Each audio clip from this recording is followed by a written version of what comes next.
Le deuxième mécanisme d'apprentissage que nous souhaitons vous présenter est le renforcement.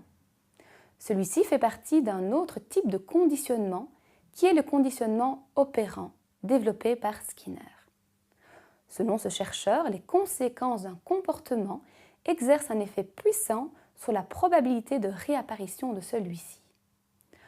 Dans son programme de recherche, Skinner inventa un appareil appelé la boîte de Skinner, dont l'objectif était de découvrir les façons dont diverses conditions affectent la probabilité d'apparition d'une réponse donnée. Il a placé un rat affamé dans cette boîte, muni d'un levier et d'un distributeur de nourriture automatique. Ce rat a dû apprendre à appuyer sur le levier, l'appui étant la condition pour obtenir une certaine quantité d'aliments. Le conditionnement opérant, appelé également conditionnement skinnérien, est donc défini comme étant un apprentissage qui résulte du renforcement d'une réponse par un renforçateur.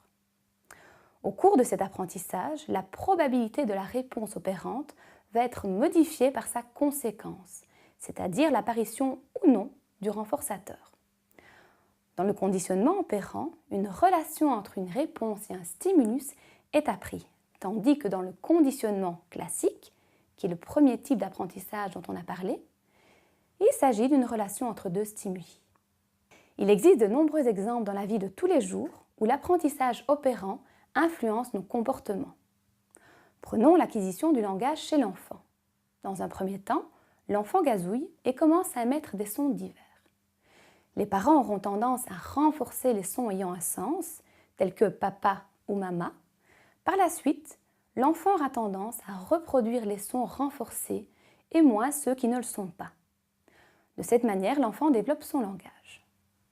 Plus tard, des précisions ont été apportées quant à la nature des conséquences et aux effets qu'elles ont sur la réponse. Ces conséquences peuvent être qualifiées soit de renforcement ou soit de punition. Un renforcement est une conséquence à un comportement qui augmente la probabilité de réapparition du comportement, tandis qu'une punition est une conséquence à un comportement qui diminue la probabilité de réapparition du comportement. Le renforcement et la punition peuvent être soit positifs ou négatifs. Il s'agit d'un renforcement positif lorsque le comportement est suivi d'un stimulus appétant, plaisant. Par exemple, une personne sera davantage motivée à aller marcher si cela a comme conséquence des félicitations de son entourage. Le renforcement positif est un outil qui est très souvent utilisé et qui a montré son efficacité dans le développement de comportements. Le renforcement positif peut être de nature consommable, recevoir un bonbon après avoir mangé ses légumes, ou bien de nature sociable, telles que les félicitations, les sourires, ou encore de nature plaisante, comme par exemple une activité agréable. Un renforcement négatif, quant à lui, est caractérisé par le retrait d'un stimulus aversif. Lorsque j'ai mal à la tête, je peux décider de prendre un médicament qui aura comme conséquence de faire disparaître mon mal de tête. Ou encore, lorsque je diminue le nombre de cigarettes, je remarque que cela diminue la fréquence de mes quintes de toux. Cela pourrait permettre de faciliter mon comportement qui est d'arrêter de fumer.